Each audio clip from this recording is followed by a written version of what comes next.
Good evening students. Civil engineering JEN classes में आप सभी का स्वागत है। आज हम बिल्डिंग मटेरियल का थर्ड टॉपिक सीमेंट के बारे में जो होता है वो यहाँ पर डिस्कस करेंगे। हम बिल्डिंग स्टोन के बारे में और टिम्बर के बारे में जो होता है वो पहले ही डिस्कस कर चुके हैं। आज हम सीमेंट के बारे में जो होगा वो यहाँ पर डिस्कस करेंगे। तो स्टार्ट करते हैं हमारा लेक्चर। फर्स्ट ऑफ ऑल देखिए, सीमेंट जो होता है वो किन किन से मिलकर बना होता है। कैल्शियस मटेरियल्स और आर्गिलियस मटेरियल से मिलकर जो होता है वो बना होता है। कैल्शियस मटेरियल में आपके पास लाइमस्टोन और चौक आते हैं और आर्गिलियस मटेरियल में आपके पास सिलिका और क्ले जो होते हैं वो आते हैं। ठीक है, तो कैल्शियस और आर्गिलियस मटेरियल जो होता है वो दोनों को मिलाकर जो होता है वो सीमेंट बनाया जाता है। सीमेंट को जब टेम्परेचर पर जो होता है वो बर्न जो होता है वो किया जाता है तो उससे जो प्रोडक्ट बनता है उसको अपन क्या कहते हैं, क्लिंकर कहते हैं। और उसके बाद क्लिंकर में जो होती है वो जिप्सम जो होती है वो ऐड कर दी जाती है। जिप्सम जो होती है वो सीमेंट में इसलिए ऐड करी जाती है जिससे कि सीमेंट का सेटिंग टाइम जो होता है वो बढ़ जाए और वो जल्दी ही सेट नहीं हो जाए। फिर उसके बाद बात करते हैं हम कंपोजिशन की। कंपोजिशन में जो होता है वो क्या था, आपके पास lime, silica, alumina, iron oxide, magnesia और एल्कलीज जो होते हैं वो आते हैं। लाइम का परसेंटेज 65% होता है। ये किसके लिए रिस्पॉन्सिबल जो होता है वो होता है स्ट्रेंथ के लिए। और अगर इसकी ज्यादा मात्रा, एक्सेस मतलब अगर इसकी ज्यादा मात्रा जो होती है वो हो जाती है तो सीमेंट जो होता है वो अनसाउंडनेस जो होती है वो सीमेंट में डेवलप हो जाती है। सेकंड है आपका सिलिका। सिलिका का परसेंटेज जो होता है वो क्या था, 22% जो होता है वो होता है। ये भी स्ट्रेंथ के लिए रिस्पॉन्सिबल होता है और इससे एक्सेस होने पर सेटिंग जो होती है वो लो हो जाती है। थर्ड है आपका एल्यूमिना। एल्यूमिना का परसेंटेज आपका 5% होता है। किसके लिए रिस्पॉन्सिबल होता है, क्विक सेटिंग के लिए रिस्पॉन्सिबल होता है। और स्ट्रेंथ इससे क्या हो जाती है, ज्यादा मात्रा देने पर स्ट्रेंथ इसकी क्या हो जाती है, लो हो जाती है। फिर आता है आयरन ऑक्साइड। आयरन ऑक्साइड का परसेंटेज 6% होता है। ये कलर के लिए और टेम्परेचर को रिड्यूस करने के लिए जो होता है वो रिस्पॉन्सिबल होता है। और अगर इसकी क्वांटिटी बढ़ जाती है तो सीमेंट में कलर जो होता है वो नहीं होता है, मतलब डिसकलर इफेक्ट जो होता है वो इसमें आ जाता है। फिर उसके बाद मैग्नीशिया। मैग्नीशिया का परसेंटेज 4% होता है। इसके कारण क्रैक और अनसाउंडनेस जो होती है वो डेवलप हो जाती है। मैग्नीशिया के कारण क्रैक और अनसाउंडनेस डेवलप हो जाती है। और लास्ट आता है आपका एल्कलीज। एल्कलीज का परसेंटेज सिर्फ 1% होता है। इसके कारण सीमेंट में इन्फ्लोरेंस जो होता है वो डेवलप हो जाती है। तो फर्स्ट ऑफ ऑल हमने पढ़ा कि सीमेंट जो होता है कैल्शियस और आर्गिलियस मटेरियल से मिलकर जो होता है वो क्या बनता है। और फिर उसके कंपोजिशन पढ़े। कंपोजिशन के वर्क जो होता है वो हमने पढ़ लिए कि अगर ज्यादा होगा और कम होगा तो आपका क्या जो होता है वो रिस्पॉन्सिबल जो होता है वो होता है। ठीक है, तो ये परसेंटेज आपको याद रखना है। परसेंटेज जो होता है वो कई बार एग्जाम में जो होता है वो पूछ लेता है। इसका स्क्रीनशॉट ले लीजिए, फिर हम आगे चलते हैं।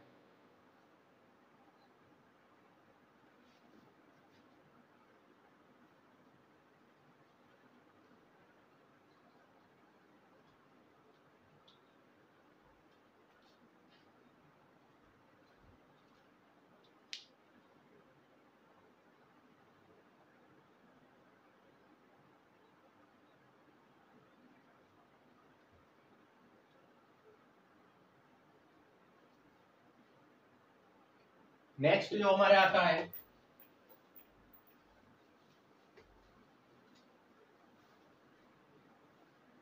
मेजर कंपाउंड या बॉक्स कंपाउंड। इसको हम क्या कहते हैं, मेजर कंपाउंड और box compound.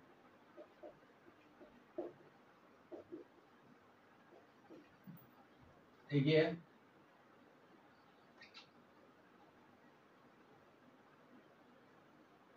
First is C3S। इसको हम बोलेंगे try calcium silicate. Try calcium silicate. Second होता है C2S, die calcium silicate. Third होता है C3A, tri calcium calcium aluminate. और फोर्थ होता है C4AF, tetra calcium alumino ferrite. Tetra calcium alumino ferrite. इसको हम जो होता है वो कहते हैं एलाइट, एलाइट, बेलाइट, सेलाइट और फेलाइट के नाम से भी जानते हैं। एलाइट, बेलाइट, सेलाइट और फेलाइट के नाम से जो होता है वो कहता है हम इसको जानते हैं। ठीक है, अब उसके बाद इसमें देखते हैं बॉक्स कंपाउंड है, ये बॉक्स कंपाउंड में 3 compound C3H C2H C3H C4H हो गया, एलाइड बेलाइड से। अब इसके वर्क भी जो होता है वो क्या था, हम जो होता है वो देख लेते हैं। सबसे पहले C3H जो होता है, C3H का देखते हैं। C3H हमारे पास जो होता है वो early strength, early strength. C2H जो होता है फाइनल स्ट्रेंथ। ये जो होता है initial setting time, initial setting IST, initial setting time के लिए जो होता है वो रिस्पॉन्सिबल होता है। और C4AF का जो होता है वो कहते हैं स्ट्रेंथ में कोई कंट्रीब्यूशन नहीं होता है, तो अपन ये लिख सकते हैं नो कंट्रीब्यूशन ऑन स्ट्रेंथ।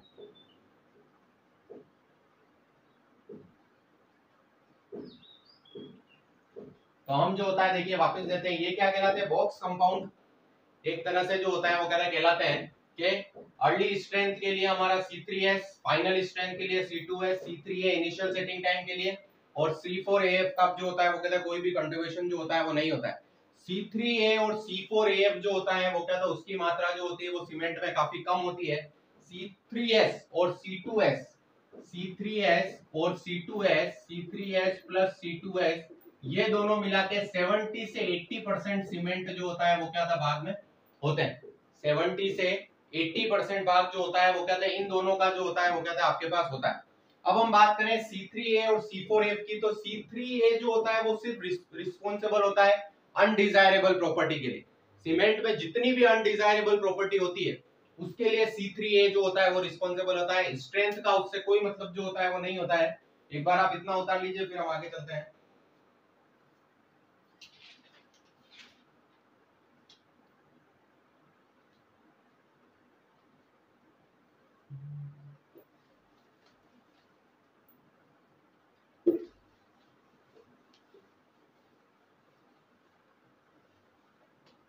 अब हम पढ़ेंगे टाइप ऑफ सीमेंट।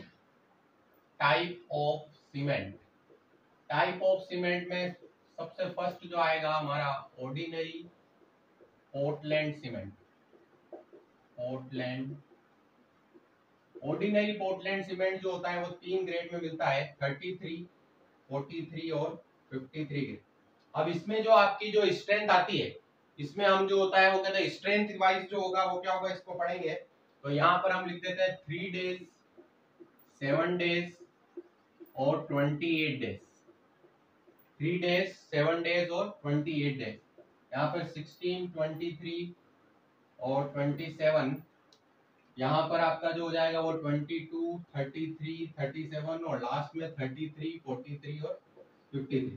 ये जो होता है वो कहता है बहुत ही इंपॉर्टेंट टेबल में से जो होती है वो कहती गिनी जाती है। इसका जो IST होता है वह आपका 30 मिनट होता है, और FST जो होता है वो आपका 10 आवर्स होता है। अब देखिए इसको समझते हैं। ऑर्डिनरी पोर्टलैंड सीमेंट में जो होता है वो कहता है 3 ग्रेड की सीमेंट जो होती है वो आपको देखने को मिलती है, 33, 43 और 53। तो अब हमने यहाँ पे देखिए 3 डेज, 7 डेज और 28 डेज के हिसाब से जो होता है वो कहते हैं इसकी स्ट्रेंथ को देखा है कि पहले जो इसकी स्ट्रेंथ आएगी वो 16, 23, 27 जो होगी वो आएगी। फिर उसके बाद 22, 33, 37 और 28 डेज में ये पूरी स्ट्रेंथ जो होता है वो क्या होता है गेन कर लेगा। इसका इनिशियल सेटिंग टाइम जो होता है वो 30 मिनट होता है, और फाइनल सेटिंग टाइम जो होता है वो 10 आवर। बहुत ही इंपॉर्टेंट टेबल है, ये आपको जो होता है वो याद रखनी है, ठीक है। तो ये हमारा फर्स्ट सीमेंट हुआ ordinary Portland cement.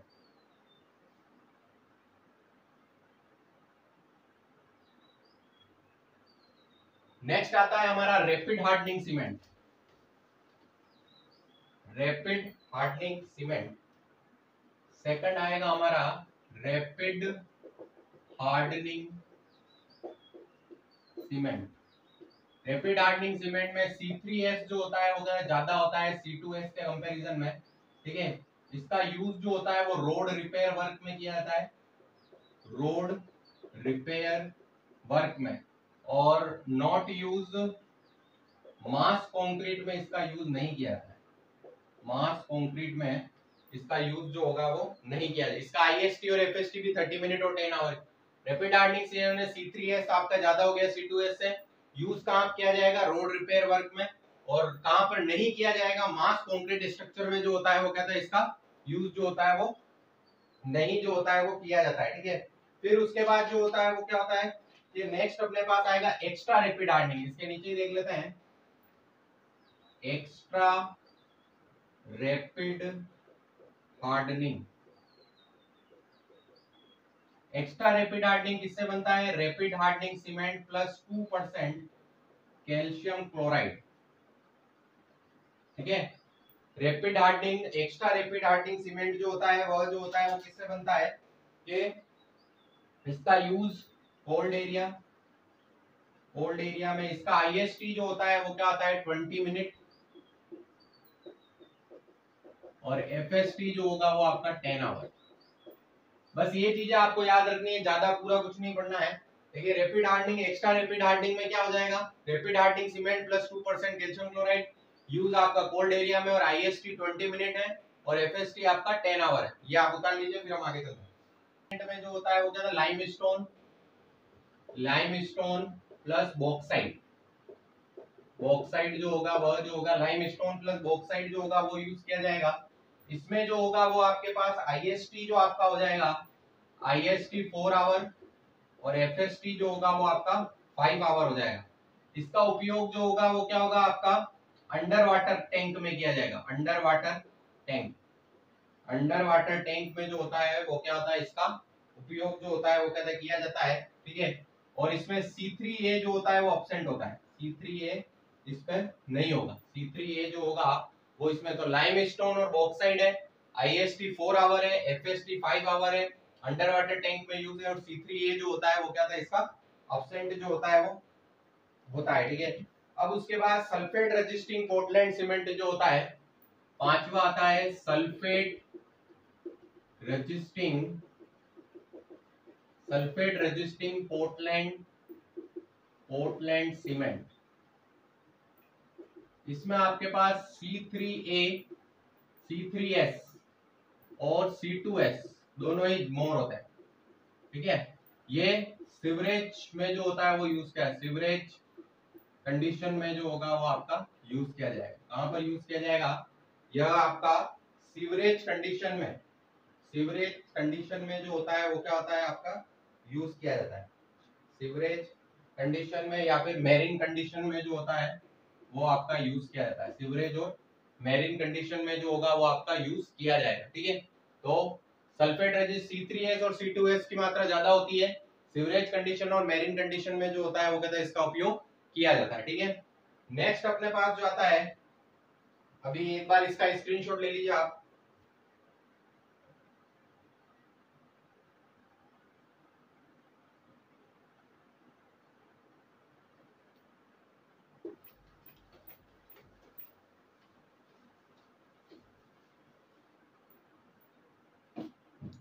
Super sulphate resisting cement, super sulphate resisting cement.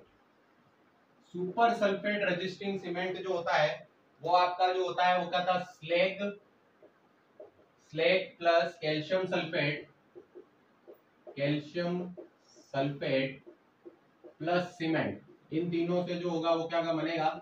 इन तीनों से जो होता है वो क्या होता है? आपका बनाया जाता है। और ये mass use in mass concrete structure, mass concrete structure, mass concrete structure में जो होता है वो कहता है इसका यूज किया जाता है। नेक्स्ट सीमेंट जो हमारा आता है वो आता है Portland pozzolana, Portland pozzolana cement. यह जो होता है वो मेड पोज़ोलानिक मटेरियल, पोज़ोलानिक,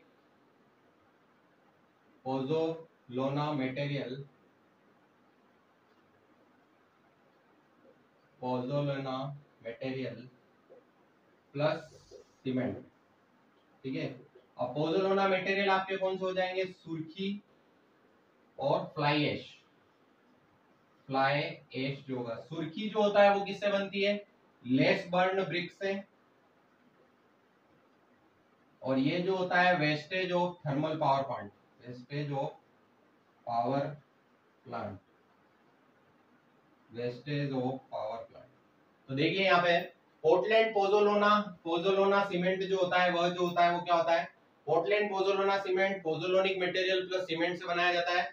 अब पोजोलॉनिक मटेरियल ऐसे मटेरियल होते हैं जिनकी खुद की तो बाइंडिंग प्रॉपर्टी कुछ होती नहीं है, बट वो जब सीमेंट के साथ मिलते हैं तो क्या उनकी बाइंडिंग प्रॉपर्टी डेवलप हो जाती है। और तो पोजोलॉनिक मटेरियल जो होते हैं वो दो टाइप के होते हैं, एक तो हमारे पास होती है सुर्खी और दूसरा होता है हमारी फ्लाई ऐश।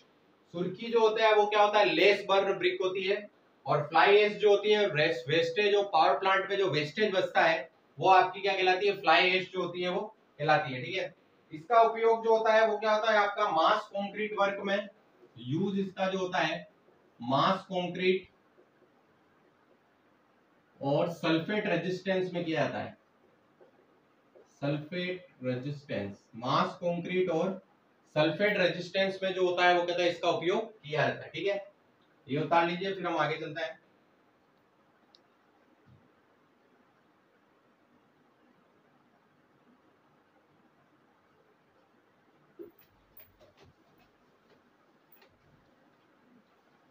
फिर उसके बाद होता है low heat cement. Low heat cement, low heat cement में C2S जो होता है वो ज्यादा होता है C3S के कंपैरिजन में। इसका IST जो होता है वो होता है 1 आवर, और FST जो होता है वो होता है आपका 10 आवर जो होता है वो होता है। ठीक है, IST 1 आवर और 10 आवर जो होता है वो इसका होता है। इसका उपयोग भी मास कंक्रीट वर्क में किया जाता है, मास कंक्रीट वर्क। और लास्ट आता है अपना quick setting cement. Quick setting cement last जो आएगा अपना वो आ जाएगा क्विक सेटिंग सीमेंट जो होगा वो आ जाएगा। इसका IST जो होता है वो 5 मिनट, और FST जो होता है वो 30 मिनट होता है। ठीक है, तो इस तरह से सारे सीमेंट जो होता है वो हमने पढ़े कि कौन सा सीमेंट जो होता है वो कहता है कहां पर जो होता है। क्विक सेटिंग सीमेंट जो हो गया वो भी हो गया, और ये हमारा लो हीट सीमेंट जो हो गया वो हो जाएगा। ठीक है, अब आगे चलते हैं हम। अब टेस्ट, सीमेंट टेस्टिंग के बारे में कुछ पढ़ते हैं।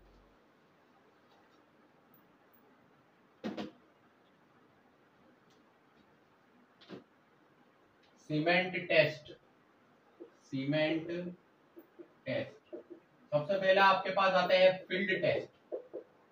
फील्ड टेस्ट उसमें आएगा सबसे पहले कलर। कलर जो होना चाहिए वो क्या होना चाहिए आपका, ग्रीनिश ग्रे, ग्रीनिश ग्रे होना चाहिए एक तो कलर।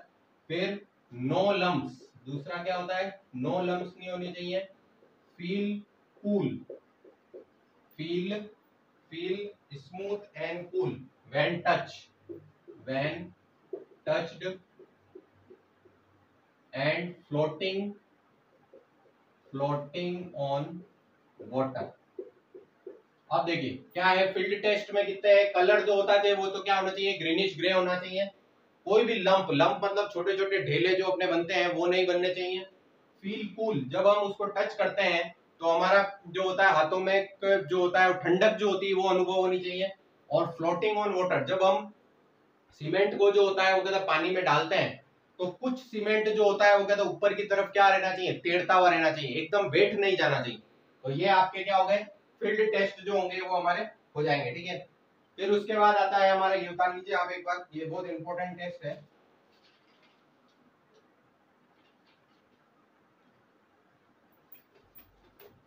नेक्स्ट आता है हमारा laboratory test. Laboratory, laboratory test, laboratory test में फर्स्ट जो हो जाएगा वो हो जाएगा CU एनालिसिस या CU मेथड। फर्स्ट जो हो जाएगा वो आपका जो हो जाएगा वो हो जाएगा आपका CU मेथड। सेकंड जो हो जाए CU मेथड के बाद सेकंड जो हो जाएगा वो आपका हो जाएगा air permeability method, air permeability method. और थर्ड जो हो जाएगा वो हो जाएगा Wagner turbidimeter method, turbidimeter method, Wagner turbidimeter method. अब यहाँ पे हम जो होता है वो कहते हैं, ये देखते हैं कि भाई सीव मेथड में जो होता है, सीव मेथड का जो होगा वो अपन क्या करेंगे कि सीव मेथड का उपयोग जो होता है वो क्या होता है, इसमें जो सीव काम में ली जाती है, इसमें जो सीव काम में ली जाएगी वो कौन सी सीव होगी, IS9, IS9 जो होगी वो इसमें सीव काम में ली जाएगी। ठीक है, वेगनर टर्बिडिमीटर जो होता है वो क्या होता है, इसमें सीमेंट डिस्पर्स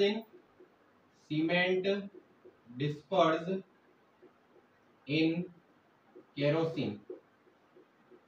सीमेंट डिस्पर्स इन केरोसिन जो होता है वो आपका हो जाएगा। तो इस तरह से फाइनेस टेस्ट, जो फाइनेस टेस्ट देखिए यहाँ पर सीव का नंबर पूछ लेता है, वो IS9 जो हो गया वो हो गया। अब इसको जो होता है वो कैसे नापा, सेंटीमीटर स्क्वायर पर ग्राम, ठीक है, surface area per unit mass. तो इसमें जो होता है वो इसको नापा जाता है। सीव मेथड, एयर परमेबिलिटी मेथड और वैगनर टर्बिडिटी मेथड, आपको ये तीनों नाम जो होता है वो आपको याद रखना है, ठीक है। इतना जो होता है वो कहता उतार लीजिए, फिर आगे चलते हैं। इसका एक नाम और जो होता है वो आप याद कर सकते हैं, Blaine permeability method. Blaine permeability method जो होता है वो भी हम इसको याद रख सकते हैं। नेक्स्ट हमारे पास आता है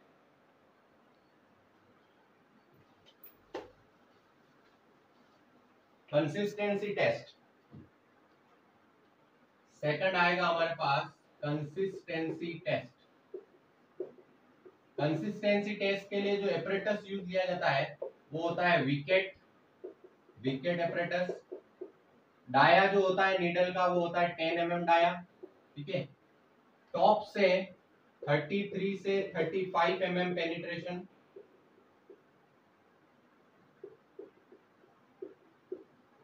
बॉटम से 5 mm, 5 to 7 mm,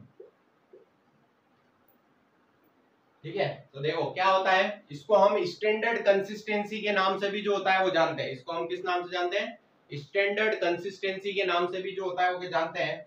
तो हम क्या करते हैं, देखो कौन सा एपरेटस जो होता है वो काम आता है, विकेट एपरेटस जो होता है वो काम आता है। अब क्या होता है, जब सीमेंट पेस्ट में हम जो होता है वो क्या विकेट एपरेटस यूज करते हैं, तो इसका जो 10 mm डाया का जो प्लंजर होता है या नीडल होती है, वो जो होती है यहाँ पे प्लंजर जो होता है वही काम, वो पूरी तरह से टॉप से कितना पेनिट्रेट करना चाहिए, 30 से 33 से 35 mm, और बॉटम से सिर्फ 5 to 7 mm। ये पूछा गया क्वेश्चन। थर्ड आता है आपका setting time test. Setting time आपका फर्स्ट जो होता है वो होता है IST, इनिशियल सेटिंग टाइम। इसमें 1 mm स्क्वायर नीडल का उपयोग किया जाता है।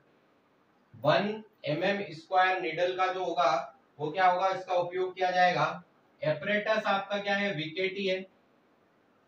एपरेटस जो होता है वो क्या होता है आपका, विकेटी होता है। और इसमें वाटर जो होता है वो आपका 0.85 पी, वाटर की क्वांटिटी जो होती है वो कितनी रखी जाती है, 0.85 पी जो होती है वो रखी जाती है। पी जो होता है वो स्टैंडर्ड कंसिस्टेंसी ऑफ वाटर कहलाता है, ये इंपॉर्टेंट।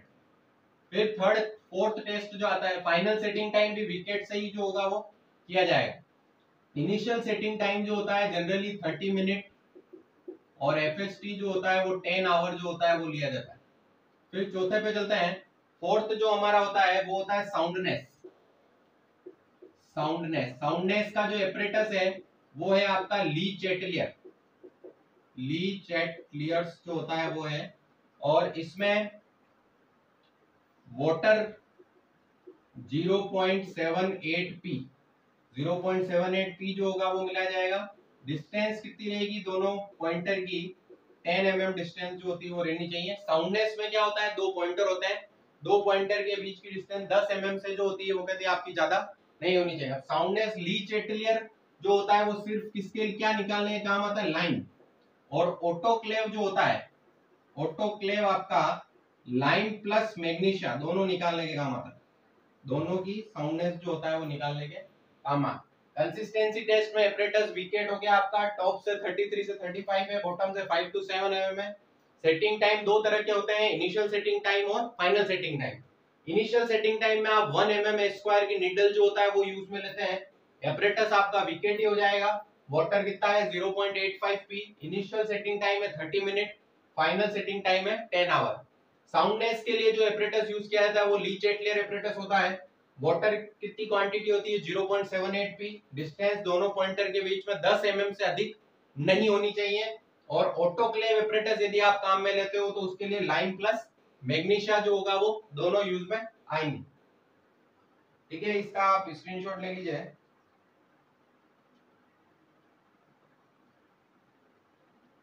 फिर उसके बाद नेक्स्ट टेस्ट जो आता है वो आता है आपका compressive strength test. Compressive strength test, compressive strength test.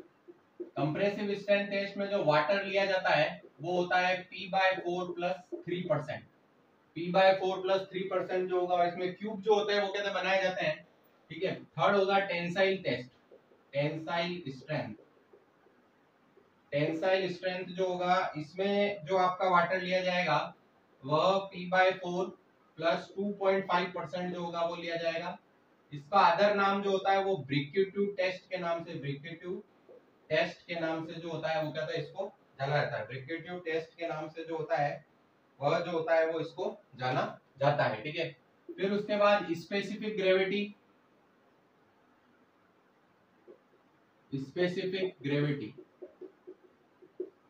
Specific gravity के लिए जो होता है वो कहता है, आपको ये ध्यान रखना है कि एक फ्लास्क जो होता है वो यूज किया जाता है। स्पेसिफिक ग्रेविटी निकालने के लिए एक फ्लास्क जो होगा वो यूज, जिसके ली चैटलियर फ्लास्क जो होता है वो भी कहते हैं, flask, Lee Chatelier flask, Lee Chatelier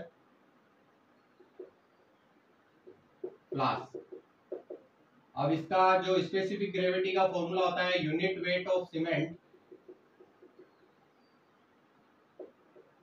unit weight of standard fruit, ठीक है। तो स्पेसिफिक ग्रेविटी जो होती है वो हमारी इस तरह जो होती है वो निकाली जाती है, ठीक है। फिर उसके बाद आगे जो चलते हैं,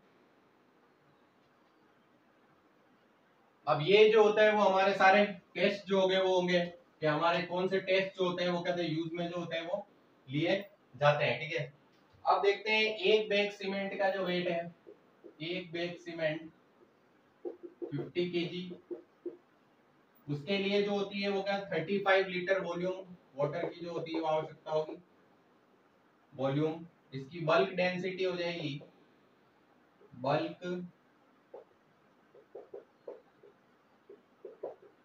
1440 किलोग्राम पर मीटर क्यूब। अब उसके बाद एक टर्म आती है सीमेंट में हाइड्रेशन या heat of hydration, heat of hydration. Heat of hydration का मतलब जो होता है वो क्या होता है कि जब सीमेंट में जो होता है पानी मिलाया जाता है तो ये किस तरह से जो होता है रिएक्ट करता है, ये कितने % पानी पर जो होता है वो कहते हैं ये रिएक्ट जो होता है वो करता है। तो टोटल मिला के 38% वाटर जो होता है वो रिक्वायरमेंट होता है फुल हीट ऑफ हाइड्रेशन के लिए, जो होता है वो आपका 38% वाटर जो होता है वो आपका होता है, जिसमें से 23% वाटर जो होता है वो तो आपका बाउंड वाटर होता है, 23% वाटर जो होता है वो आपका बाउंड वाटर होता है, और बाकी का जो 15% वाटर होता है वो जेल वाटर होता है। तो टोटल मिला के अगर पूछ ले कि हीट ऑफ हाइड्रेशन के लिए कितने वाटर की आवश्यकता होती है, तो 38% वाटर की आवश्यकता होती है। और हीट ऑफ हाइड्रेशन जो होता है वो किससे कहते हैं, सीमेंट में जब हम पानी मिलाते हैं तो उसे हम क्या कहते हैं, हीट ऑफ हाइड्रेशन के नाम से जो होता है वो जानते हैं, ठीक है। तो इस तरह से आज हमने जो होता है वो सीमेंट के बारे में, types of cement, box compound, सभी के बारे में प्रॉपर्ली जो होता है वो डिस्कस किया है। अगर इसमें आपको कोई भी दिक्कत हो तो आप जो होता है कमेंट सेक्शन में कमेंट करके जो होता है वो हम बता सकते हैं। नेक्स्ट जो होगा वो क्या होगा, हम नेक्स्ट लेक्चर में मिलेंगे। Thank you.